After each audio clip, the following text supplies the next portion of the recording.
Պարոն Վարդանյանը, նախ թիրախավորման հետ կապված, օրինակ պատիվում է մի խմբակցության ղեկավարը հայտարարում, ասում է տարիներ շարունակ Քոչարյանի համակիրներ ներկայացողները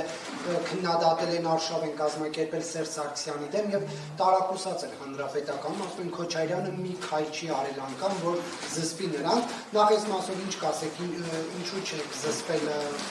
անձանց, որոնք ներկայացել են ձեր թիմակիցներ։ Հասկացում։ Եվ մյուս հարցը, արդյոք տեղի ունեցել Ռոբերտ Քոչարյանի եւ Ռուսաստանի նախագահի միջև հանդիպում, թե ոչ Մոսկվայում։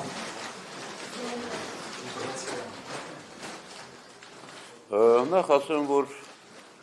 այդ հաստատում այդ ասածը պարոն Մամեջյանն է ասել, համաձայն չեմ, այդպես չէ եւ դրա փաստերը ես ունեմ, չմանրամասնեմ։ Ի վերջո նաեւ ակնհայտ է, որ այս ներքին խզումը կամ այսպես ասած ձեր ձևակերպումներով սկսվեց, հատկապես սկսվեց երկրորդ նախագահի վերջին մեծ ասուլիսից հետո։ Բայց Ռոբերտ Քոչարյանը Ռոբերտյանի հանդեպ նման վերաբերմունք եղել է տարիներ շարունակ, երկար տարիներ։ Այստեղ մեկը մյուսին մեղադրելը ես արդար եւ ազնիվ չեմ համարում, յուրաքանչյուր ուժի շուրջ կան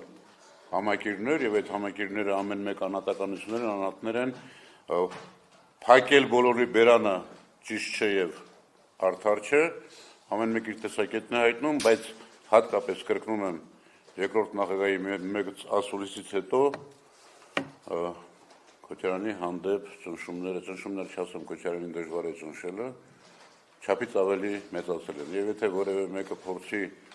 իսկապես մոնիտորինգ անել, կտեսնենք, որ այդ օրվանից սկսվեց այս ամբողջ պատմությունը։ Բայց դա երկրորդական է, ամենահիմնականն այն է, որ տեսեք, ի վերջո ինչու առաջացավ տարանջատման այդ գաղափարախոսությունը, որտեղ ակնհայտ դարձավ գոնե ինձ համար, ես ասացի այդ մասին, որ եթե հնարավոր չէ լիարժեք համախմբվել, ուրեմն ճիշտը տարանջատվելն է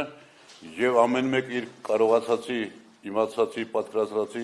ձևով շարունակել պայքարը այս չարիք իշխանության դեմ։ Իսկ եթե ավելի անկեղծ ասեմ, այդ տարանջատումը նոր չէ։ Նախկին իշխանության տարանջատումը Ռոբերտ Քոչարյանից սկսվել է դեռևս 2008 թվականից հետո։ Տարանջատումը այդուհանդերձ թուլացնում է ընդդիմադիրներին եւ ավելի դժվար կլինի հաջողության հասնել եւ ստացվում է այնպես, որ փաստորեն դու գնում եք հերթական ընտրությունների արտահերթը բացառում եք։ Նորից եմ կրկնում, Ռոբերտ Քոչարյանի երկրորդ նախագահի ասածը հստակ։ Բոլոր լուրջ գործընթացներում արտահերթ, հերթական փողոցային շարժում Ռոբերտ Քոչարյանը Հայաստան դաշինք ունենալ է ծանրակշիռ ներկայություն։ Բայց եկեք արձանագրենք, եթե բազմաթիվ փորձերը, բազմաթիվ քննարկումները լիարժեք համախմբվելու հնարավորություն չեն տվել, չի երևում այդ հնարավորությունը այսօր, ուրեմն մնում է մի հատ ճիշտ ճանապարհը։ Ամեն մեկը իրենից իսկապես ազդեցիկ ծանրակշիռ ուժ ներկայացնողները աշխատեն այսօր իրենց վարկանիշը բարձրացնելու համար, որպեսզի հետագայում յուրաքանչյուրը, ես տեսեք, մի բան էլ ձեզ ասեմ իմ անձնական կարծիքը, ես խորապես համոզված եմ, որ այս իշխանությունը երկար կյանք չի ունենալու եւ հաջորդ իշխանությունը չի լինելու միաբևեռ, այնպես որ յուրաքանչյուրը աշխատելու տեղ ունի։